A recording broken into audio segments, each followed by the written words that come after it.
കർത്താവിൻ്റെ ധന്യനാമം വാഴ്ത്തപ്പെടുമാറാകട്ടെ.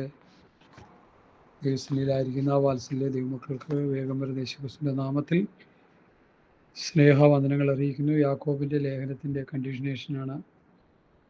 1, 2, 3, 4 എപ്പിസോഡ് നമ്മൾ ചെയ്തെന്നാണ് എൻ്റെ ഓർമ്മ. 5-ാമത്തെ എപ്പിസോഡിലേക്ക് നമ്മൾ വരികയാണ്. യാക്കോബിൻ്റെ ലേഖനം 2-ാം അധ്യായം 1 മുതൽ 26 വരെയുള്ള വാക്യത്തിലെ പഠനങ്ങളാണ്. ആദ്യത്തെ 2-3-4 വാക്യങ്ങളിൽ നമ്മൾ മണിക്കൂറുകളോളം ചെലവഴിച്ചു എന്നാണ് എൻ്റെ ഓർമ്മ. അതിനുശേഷമായി ബാക്കിയുള്ള ഭാഗങ്ങൾ കൂടി ധ്യാനിക്കാനാണ് കർത്താവിൽ ശരണപ്പെടുന്നത്. 2-ാം അധ്യായത്തിൽ നമ്മൾ എക്സ്പെഷ്യലി എടുത്ത് ചിന്തിച്ച ഒരു വിഷയം, അതിൻ്റെ 5-ാം വാക്യം, പ്രിയമുള്ളവരെ കേൾപ്പിൻ, ദൈവം ലോകത്തിൽ ദരിദ്രരായവരെ വിശ്വാസത്തിൽ സമ്പന്നർ. പുതിയ നിയമസഭയുടെ സമ്പന്നത വിശ്വാസത്തിലാണ്. സന്തോഷ സമൃദ്ധിയ, പ്രത്യാശയുടെ സമൃദ്ധിയ, നീതിയുടെയും കൃപാദാനത്തിൻ്റെയും സമൃദ്ധിയ, സന്തോഷ സമൃദ്ധിയ, സകല വചനത്തിലും പരിജ്ഞാനത്തിലും സമ്പന്നതയാ. അങ്ങനെ നമ്മൾ A to Z വരെ പഠിക്കുമ്പോൾ എല്ലാ ആത്മീക സമൃദ്ധിയാണ് പുതിയ നിയമം വിഭാവന ചെയ്യുന്നതെന്ന് ഇന്നത്തെ ക്രൈസ്തവ സമൂഹം നന്നായി പഠിച്ചുകൊള്ളണം, ഗ്രഹിച്ചുകൊള്ളണം. കള്ളപ്രവാചകന്മാരും ദുരുപദേഷ്ടക്കന്മാരും ജനത്തെ ദൈവവചനത്തിൻ്റെ നിർമ്മല സത്യത്തിൽ നകറ്റി അബ്രഹാമിനെ അനുഗ്രഹിച്ച ദൈവം, അബ്രഹാമിനെ, ഇസ്ഹാക്കിനെ, യാക്കോബിനെ അനുഗ്രഹിച്ച ദൈവം, ജോബിനെ അനുഗ്രഹിച്ച ദൈവം, യോസേപ്പിനെ അനുഗ്രഹിച്ച ദൈവം, ദാവീദിനെ, ശലോമിനെ അനുഗ്രഹിച്ച ദൈവം നമ്മെ അനുഗ്രഹിച്ചു എന്ന് പറഞ്ഞ്, നമ്മളെ അനുഗ്രഹിക്കുമെന്ന് പറഞ്ഞ് കള്ളപ്രവചനങ്ങൾ നടത്തി ജനത്തെ വഞ്ചിക്കുന്ന വഞ്ചകന്മാർ പുതിയ നിയമസഭയുടെ ആത്മീയ അനുഗ്രഹങ്ങളെ തകിടം മറിച്ച് കളഞ്ഞ് ഭൗതിക അനുഗ്രഹത്തിലേക്ക് വിശ്വാസികളെ വലിച്ചെടുച്ചുകൊണ്ട് പോകുന്ന കള്ളപ്രവാചകന്മാരും ദുരുപദേഷ്ടക്കന്മാരും സ്വൈരമായി വരിഹിക്കുന്നത് കൊണ്ട് വാത്സല്യ ദൈവമക്കളെ ശ്രദ്ധിക്കുക. പുതിയ നിയമസഭയ്ക്ക് ദൈവം തന്നിരിക്കുന്ന അനുഗ്രഹം ആത്മീകമാണ്. ഇനി ഞാൻ അതിലേക്ക് പോകുന്നില്ല. അതിനെക്കുറിച്ച് കഴിഞ്ഞ 3-4 എപ്പിസോഡൊക്കെ നന്നായിട്ട് ചിന്തിച്ചെന്നാണ് എൻ്റെ ചിന്ത. ഇനി അടുത്ത വിഷയത്തിലേക്ക് വരിക. സ്തോത്രം. ആ വാക്യം വായിച്ച് ഞാനങ്ങ് വിടുന്നു. പ്രിയ സഹോദരന്മാരെ കേൾപ്പിൻ, ദൈവം ലോകത്തിൽ ദരിദ്രരായവരെ വിശ്വാസത്തിൽ സമ്പന്നരും തന്നെ സ്നേഹിക്കുന്നവർക്ക് വാഗ്ദത്തം ചെയ്ത രാജ്യത്തിൻ്റെ അവകാശങ്ങളുമാകേണ്ടതിന് തിരഞ്ഞെടുത്തില്ലയോ? അപ്പോൾ വിശ്വാസത്തിൽ സമ്പന്നരാക്കി, ആത്മീയ അനുഭവങ്ങളിൽ സമ്പന്നരാക്കി എന്താ ചെയ്യുന്നത്? തന്നെ സ്നേഹിക്കുന്നവർക്ക് വാഗ്ദത്തം ചെയ്ത രാജ്യത്തിൻ്റെ അവകാശികളുമാകേണ്ടതിന് തിരഞ്ഞെടുത്തിരിക്കുന്നില്ലയോ? അപ്പോൾ പുതിയ നിയമസഭയെ തിരഞ്ഞെടുത്തിരിക്കുന്നത് ദൈവരാജ്യത്തിൻ്റെ അവകാശികളാകാന, സ്വർഗരാജ്യത്തിൻ്റെ അവകാശികളാകാന, ഈ രാജ്യത്തിൻ്റെ അല്ലെങ്കിൽ ഈ ലോകത്തിലെ അനുഗ്രഹങ്ങൾ പ്രാപിച്ച് ഇവിടെ എരിഞ്ഞടങ്ങാനല്ല, മറിച്ച് ആത്മീയ അനുഗ്രഹങ്ങൾ പ്രാപിച്ച് സ്വർഗരാജ്യത്തിൽ, ദൈവരാജ്യത്തിൽ സന്തോഷിക്കാനാണ് പുതിയ നിയമസഭയെക്കുറിച്ചുള്ള ദൈവത്തിൻ്റെ കർമ്മ പദ്ധതി. അങ്ങനെ തകിടം മറിക്കുന്ന ദുരുപദേഷ്ടക്കന്മാരും കള്ളപ്രവാചകന്മാരും കുമിളുപോലെ മുളച്ചു വന്നുകൊണ്ടിരിക്കുന്നു എന്നാണ് ഞാൻ പ്രസംഗിച്ചു കൊണ്ടിരിക്കുന്നത്. ആ പ്രസംഗം പലർക്കും അരോചകമായിരിക്കാം, പക്ഷേ അത് നിത്യജീവനിലേക്ക് നടത്തപ്പെടണമെങ്കിൽ അങ്ങനെയുള്ള പ്രസംഗങ്ങൾ കേട്ടാലേ നമുക്ക് സാധ്യമാകുകയുള്ളൂ എന്ന് നാം മനസ്സിലാക്കണം. ഇവിടെ പറയുന്നു, നിങ്ങളോ ദരിദ്രനെ അവമാനിച്ചിരിക്കുന്നു. ധനാഢ്യന്മാർ ദരിദ്രന്മാരെ അപമാനിക്കുന്ന പ്രവണത അന്നും ഇന്നും എന്നും ഉണ്ട്. ഇന്നും അത് നടന്നുകൊണ്ടിരിക്കുക. 10 ചക്രം കയ്യിലുണ്ടെങ്കിൽ കൂട്ടുവിശ്വാസികളെ പിന്നെ പേപ്പർ പോലെ കാണുക. അത് അപകടമാണ്, അപകടമാണ്, അപകടമാണ്. ദരിദ്രരെ ഓർത്തുകൊള്ളണമെന്നാണ് പൗലോസ് പറഞ്ഞേക്കുന്നത്. നമുക്ക് പണമുണ്ടെങ്കിൽ ആ പണം ദരിദ്രർക്ക് പകർത്തു കൊടുത്തോണം. നമുക്ക് ഒറ്റയ്ക്ക് അത് വെച്ച് തിന്നാൻ പറ്റത്തില്ല. ഇന്ന് പലർക്കും അത് അങ്ങനെ അനുഭവിക്കാൻ പറ്റാതെ കിടക്കുക. ഞാനത് ജീവിതത്തിൽ കണ്ടുകൊണ്ടിരിക്കുക. ഇഷ്ടംപോലെ കാശ് സൗകര്യങ്ങളും ഉണ്ട്, പക്ഷെ പട്ടിണി കിടക്കുക. ഇഷ്ടഭക്ഷണം കഴിക്കാൻ പറ്റുന്നില്ല. സമയത്തിന് നേരത്തെയും കഴിക്കാൻ പറ്റുന്നില്ല.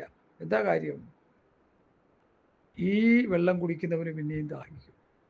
ഈ ലോകത്തിൻ്റെ ഭൗതികം പ്രാപിക്കാനായിട്ട് ഓടുന്നവന് ദാഹം കൂടിക്കൊണ്ടിരിക്കും, അത് പ്രാപിച്ചുകൊണ്ടിരിക്കും, അവസാനം നാശത്തിലേക്ക് പോയി നിവദിക്കും. അതുകൊണ്ട് ആത്മീയ അനുഗ്രഹത്തിൻ്റെ പുറകെ പോകാൻ ഞാൻ നിങ്ങളെ ബുദ്ധി ഉപദേശിക്കുന്നു.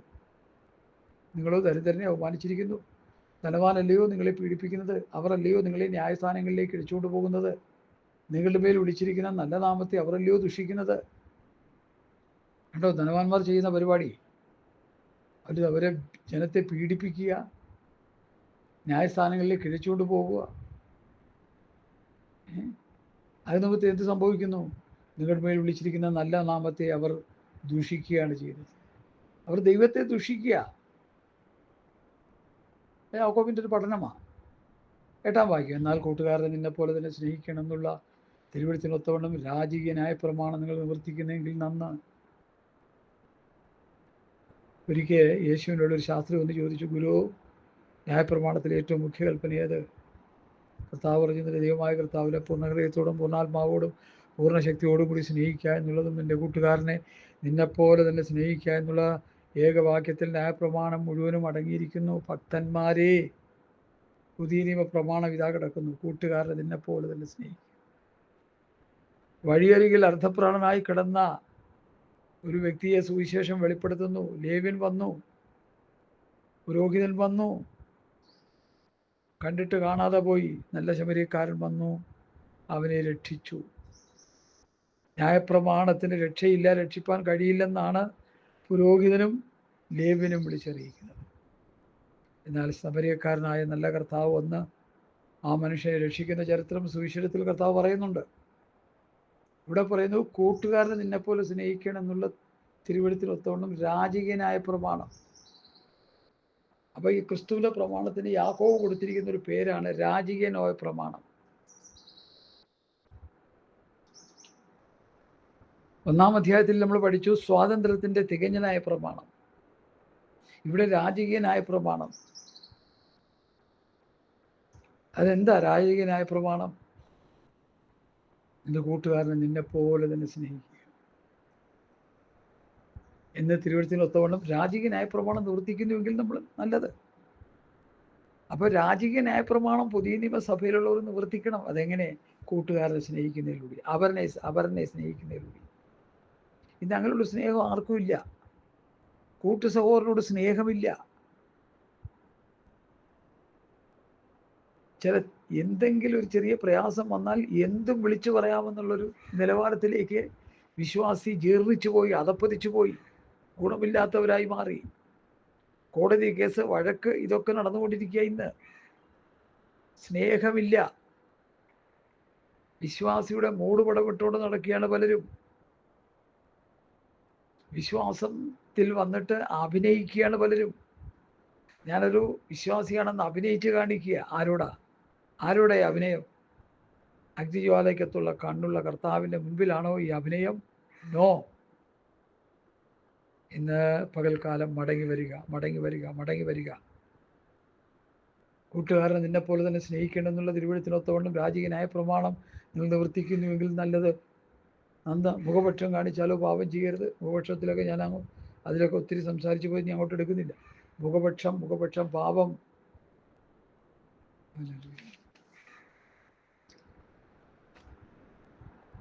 സഹോദരങ്ങളെ, അടുത്ത വാക്യത്തിലേക്ക് ഞാൻ വരും. നിങ്ങൾ ലംഘനക്കാരെന്ന ന്യായപ്രമാണത്താൽ തെളിയുന്നു. മുഖപക്ഷം കാണിച്ചാൽ എന്താ? നിങ്ങൾ ലംഘനക്കാരെന്ന ന്യായപ്രമാണത്താൽ തെളിയുന്നു. ഒരുത്ത ന്യായപ്രമാണം മുഴുവൻ അനുസരിച്ച് നടന്നിട്ട് ഒന്നിൽ തെറ്റിയാൽ അവൻ സകലത്തിലും കുറ്റക്കാരനായി തീർന്നു. വ്യഭിചാരം ചെയ്യരുതെന്ന് കൽപ്പിച്ചവൻ കൊല ചെയ്യരുതെന്നും കൽപ്പിച്ചിരിക്കുന്നു. നീ വ്യഭിചാരം ചെയ്യുന്നില്ലെങ്കിലും കൊല ചെയ്യുന്നുവെങ്കിൽ ന്യായപ്രമാണം ലംഘിക്കുന്നവനായി. അപ്പോൾ മോശയിക പ്രമാണം ഏതെങ്കിലും ഒന്ന് ലംഘിച്ചാൽ മുഴുവൻ ലംഘിക്കുന്നതായി തീർന്നു എന്നാണ് ഇവിടെ പഠിപ്പിക്കുന്നത്, യാക്കോബ് പഠിപ്പിക്കുന്നത്. ഹല്ലേലൂയ. അതുകൊണ്ട് 12-ാം വാക്യം, സ്വാതന്ത്ര്യത്തിൻ്റെ ന്യായപ്രമാണത്താൽ വിധിക്കപ്പെടുവാനുള്ളവരെ പോലെ സംസാരിക്കുകയും പ്രവർത്തിക്കുകയും ചെയ്യും.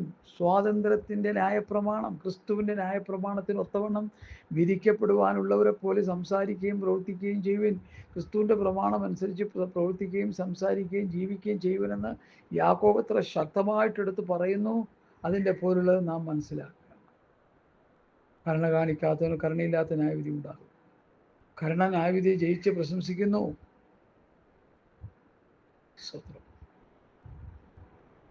കർത്താവിനെ കുറിച്ച് നമ്മൾ പഠിക്കുമ്പോൾ അവൻ കരുണയുള്ളവനും മനസ്സിലുള്ളവനുമാണ്. ഈ ജനം 3 നാളായി എന്നോടുകൂടി പാർക്കുന്നവർക്ക് ഭക്ഷിപ്പാൻ കൊടുപ്പീൻ. കരുണയുള്ള കർത്താവ് അത് ശിഷ്യന്മാരോട് പറയുന്നു. ശിഷ്യന്മാർ പറയും, ഞങ്ങളുടെ ഒന്നുമില്ല.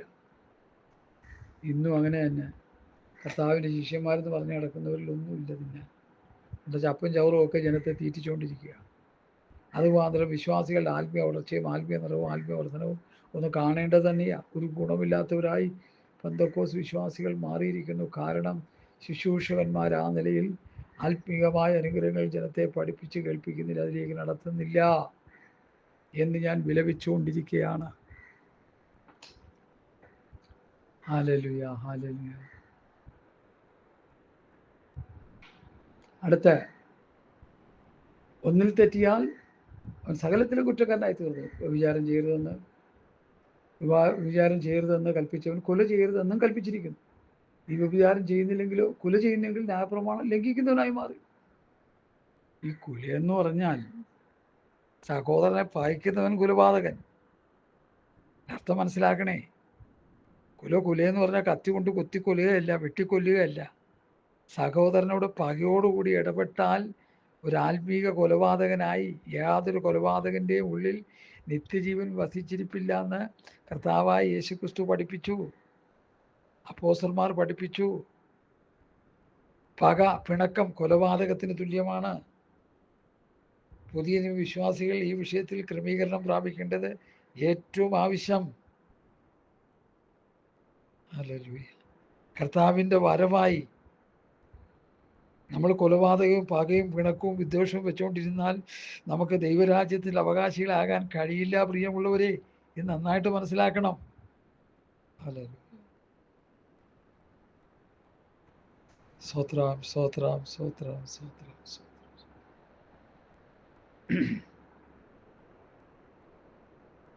12-ാം വാക്യം, സ്വാതന്ത്ര്യത്തിൻ്റെ ന്യായപ്രമാണത്താൽ വിധിക്കപ്പെടുവാനുള്ളവരെ പോലെ സംസാരിക്കുകയും പ്രവർത്തിക്കുകയും ചെയ്യും.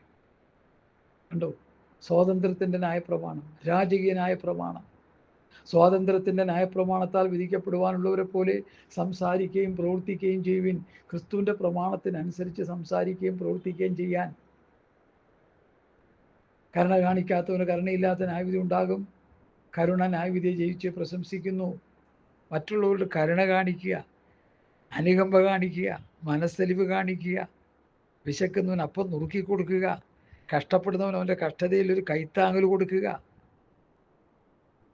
ഇന്ന് പല വിശ്വാസികളും ഇല്ലാത്ത ഒരു സ്വഭാവ വൈകല്യമാണ് ഞാൻ ഈ പറഞ്ഞുകൊണ്ടിരിക്കുന്നത്. ഇഷ്ടംപോലെ കാശ് കെട്ടിവെച്ചുകൊണ്ടിരുന്നാലും ഒരു സഹോദരൻ കഷ്ടപ്പെടുന്നത് കണ്ടാൽ അവനെ ഒന്ന് കൈയയച്ച് സഹായിക്കാൻ മനസ്സലിവില്ലാത്ത വിശ്വാസികൾ കോടികളുടെ കണക്കും പറഞ്ഞുകൊണ്ടിരിക്കുക. എനിക്ക് നിന്നെക്കാളും കോടികളുണ്ടെന്ന്.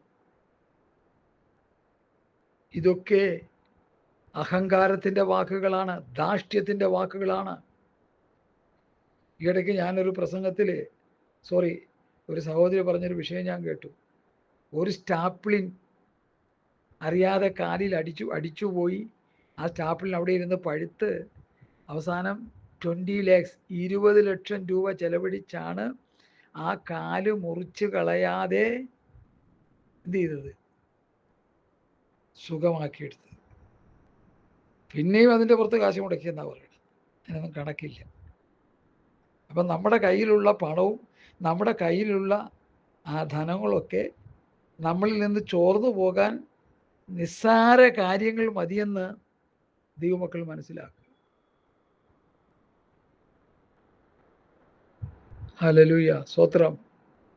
അതുകൊണ്ടാണ് കർത്താവ് പറഞ്ഞത്, ഭൗതിക സമ്പത്തല്ല ആത്മീക സമ്പത്താണ് നമ്മൾ പ്രാപിക്കേണ്ടത്. സ്വർഗത്തിലെ സകല ആത്മീയ അനുഗ്രഹത്താലാണ് ദൈവം നമ്മെ അനുഗ്രഹിച്ചിരിക്കുന്നത്. ആ ആത്മീയ അനുഗ്രഹം പ്രാപിക്കാനാണ് ദൈവമക്കൾ പ്രാർത്ഥിക്കുകയും ഉപവസിക്കുകയും നിലവിളിക്കുകയും ഒക്കെ ചെയ്യേണ്ടത്. അല്ല ഭൗതികത്തിൻ്റെ പുറകെ അല്ല. ഭൗതികം ഉള്ളവർക്കല്ല അഹങ്കാരമാണ്. അവരുടെ വാക്കുകളിൽ അഹങ്കാരമുണ്ട്, അവരുടെ പ്രവൃത്തികളിൽ അഹങ്കാരമുണ്ട്, അവരുടെ ഇടപെടലുകളിൽ അഹങ്കാരമുണ്ട്. അത് നിമിത്തം പലരും തകർക്കപ്പെട്ടുകൊണ്ടിരിക്കുകയാണ്.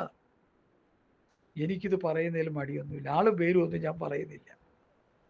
കേൾക്കുമ്പോൾ ഇത് കേട്ട് മാനസാന്തരപ്പെടാനുള്ളവരൊക്കെ മാനസാന്തരപ്പെട്ടുകൊള്ളുക. മാനസാന്തരപ്പെട്ട് ക്രിസ്തുവിൻ്റെ ഭാവവും ക്രിസ്തുവിൻ്റെ മനസ്സും അവൻ്റെ ദിവ്യ സ്വഭാവത്തിന് കൂട്ടാളികളായി തീരുക. അല്ലെങ്കിൽ സ്വർഗരായിട്ട് പോകാൻ പറ്റത്തില്ല. ഇവിടെ കിടക്കാം, ഇവിടെ കിടന്ന് കളിക്കാം. ഞാൻ പറഞ്ഞു എപ്പോഴും പറയാറുള്ള പോലെ വേറൊരു ക്രിസ്തു വന്ന് നമ്മളെ ചേർത്തുകൊണ്ട് പോകും. അതോടെ നമ്മുടെ ചീട്ട് കീറി. ദൈവമക്കളെ, ഞാൻ നിങ്ങളെ പേടിപ്പിക്കാൻ പറയുകയല്ല.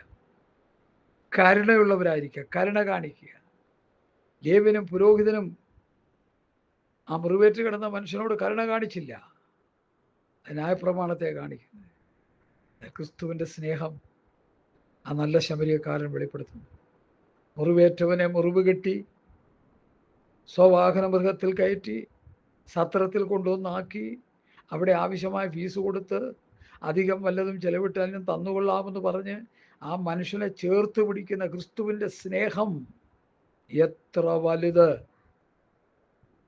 ഹല്ലേലൂയ, സ്തോത്രം, സ്തോത്രം, സ്തോത്രം. കരുണ കാണിക്കാത്തവന് കരുണയില്ലാത്ത ന്യായവിധി ഉണ്ടാകും. കരുണ ന്യായവിധിയെ ജയിച്ച് പ്രശംസിക്കുന്നു. ദൈവമക്കളെ, നമ്മൾ കരുണയുള്ളവരായി. ഞാൻ ഇത്രയും പറഞ്ഞ ആ ഭാഗം വിടുക. അടുത്ത് വേറൊരു സബ്ജക്റ്റിലേക്ക് കയറുകയാണ് യാക്കോബ്. അത് നമുക്കത് പഠിക്കേണ്ട വിഷയം തന്നെയാണ്. സൗരന്മാരെ ഒരുത്തൻ തനിക്ക് വിശ്വാസമുണ്ടെന്ന് പറയുകയും പ്രവൃത്തിയിൽ ഇല്ലാതിരിക്കുകയും ചെയ്താൽ ഉപകാരം എന്ത്? അവിശ്വാസത്താൽ അവന് രക്ഷ പ്രാപിക്കാൻ കഴിയുമോ? ഒരു വലിയ ചോദ്യമാണ്. നവോത്ഥാന കർത്താവായ മാർട്ടിൻ ലൂതർ 15ാം നൂറ്റാണ്ടിന് ശേഷം ദൈവം ശക്തമായി ഉപയോഗിച്ച ആ കരുത്തനായ മനുഷ്യൻ ഭയപ്പെട്ടിരുന്നൊരു പുസ്തകമാണ് ബുക്ക് ഓഫ് ജെയിംസ് എന്ന് വേദപണ്ഡിതന്മാർ ഒരേ ശബ്ദത്തിൽ പറയുന്നു. മാർട്ടിൻ ലൂതർ വിശ്വാസത്താൽ നീതീകരണത്തെക്കുറിച്ച് പ്രസംഗിച്ചപ്പോൾ, ഹല്ലേലൂയ, യാക്കോബ് പറഞ്ഞു, വിശ്വാസം മാത്രം പോരാ, പ്രവൃത്തിയും കൂടി വേണം. അതിൻ്റെ വിഷയം ഇതാണ്. ഓരോരുത്തർക്കും ഓരോ കാലഘട്ടങ്ങളിൽ കിട്ടുന്ന വെളിപ്പാടുകൾ ഓരോ നിലയിലാണ്. മാർട്ടിൻ ലൂതർ വിശ്വാസത്താൽ നീതീകരണം കിട്ടി, 100% ശരിയാണ്. മനുഷ്യൻ്റെ ഒരു പ്രവൃത്തിയില്ല. ദൈവത്തിൻ്റെ നീതീകരണം എന്ന് പറഞ്ഞാൽ ഫ്രീ ആയിട്ട് കിട്ടുന്നതാണ്.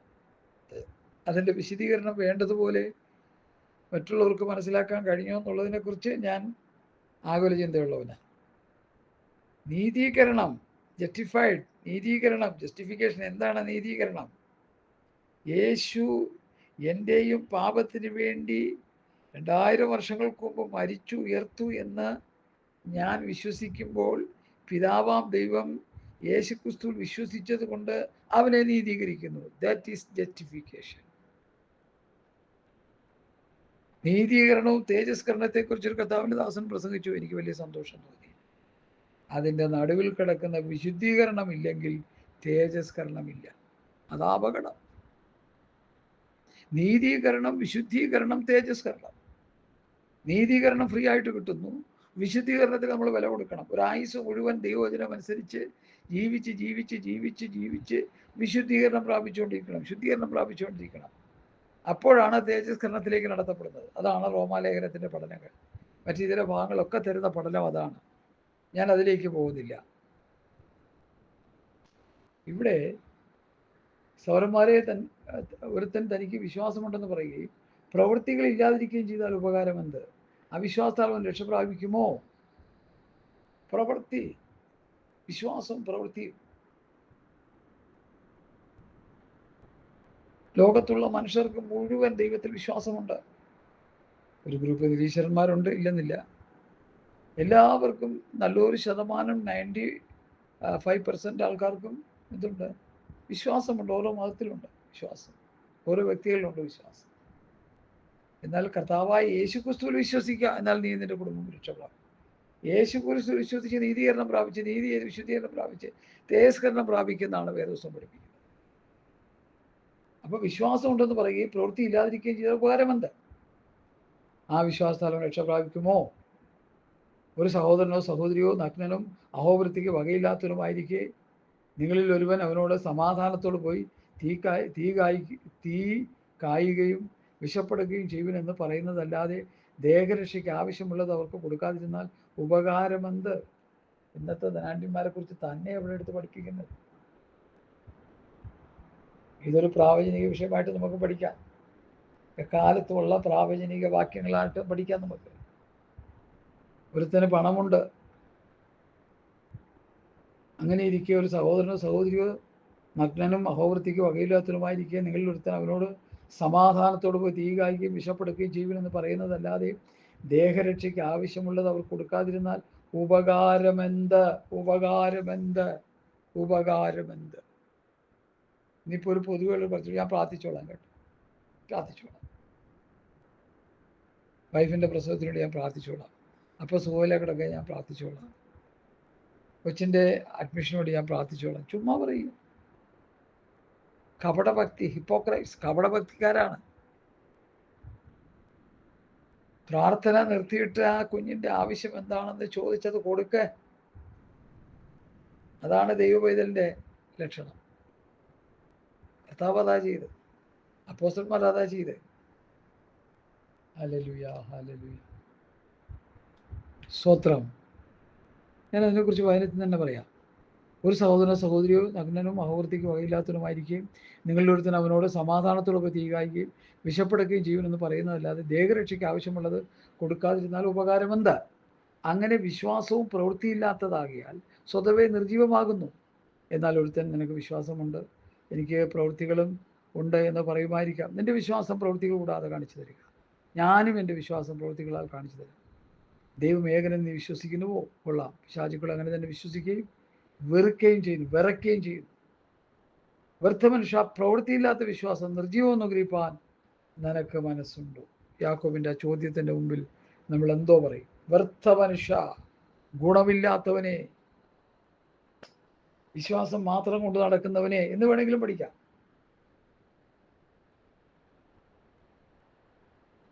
വിശ്വാസവും പ്രവൃത്തിയും കൂടി ഒരുപോലെ കൊണ്ടുപോകേണ്ടതുള്ളത് കൊണ്ട്, വിശ്വാസവും പ്രവൃത്തിയും ഒരു നാണയത്തിൻ്റെ അപ്പുറവും ഇപ്പുറവും ആയിരിക്കുന്ന ഒരു അനുഭവം ആയതുകൊണ്ട് വിശ്വാസം മാത്രം പോരാ, പ്രവൃത്തി കൂടി വേണമെന്ന് യാക്കോബ് ശക്തമായി പഠിപ്പിക്കുന്നു, പൗലൂസ് ശക്തമായി പഠിപ്പിക്കുന്നു, പ്രവാചകന്മാർ ശക്തമായി പഠിപ്പിക്കുന്നു. Hallelujah, hallelujah. വിശ്വാസവും പ്രവൃത്തിയില്ലാത്തതാകിയാൽ ചത്തതാകുന്നു എന്ന് അവിടെ പഠിപ്പിക്കുന്നത്. വ്യർത്ഥ മനുഷ്യ, പ്രവൃത്തിയില്ലാത്ത വിശ്വാസം നിഷ്ഫലമെന്ന് ഗ്രഹിപ്പാൻ നിനക്ക് മനസ്സുണ്ടോ? പ്രവൃത്തിയില്ലാത്ത വിശ്വാസം നിഷ്ഫലമാണ്, അതുകൊണ്ട് ഗുണമില്ല. നമ്മൾ നന്നായിട്ട് മനസ്സിലാക്കണം. എന്നിട്ട് അത് തെളിയിക്കാൻ വേണ്ടി യാക്കോബ് എടുത്തു തരുന്ന ഭാഗം നമ്മൾ ശ്രദ്ധിക്കുക. യാക്കോബ് 2:21, നമ്മുടെ പിതാവായ അബ്രഹാം തൻ്റെ മകനായ ഇസഹാക്കിനെ യാഗപീഠത്തിൽ അർപ്പിച്ചിട്ട് പ്രവൃത്തിയാലല്ലോ നീതീകരിക്കപ്പെട്ടത്. വിശ്വാസം പറഞ്ഞുകൊണ്ടിരിക്കുകയല്ല ഇസഹാക്ക് ചെയ്തത്. സ്വന്തം മകനെ യാഗത്തിനായിട്ട് ഏൽപ്പിച്ചു കൊടുത്തു.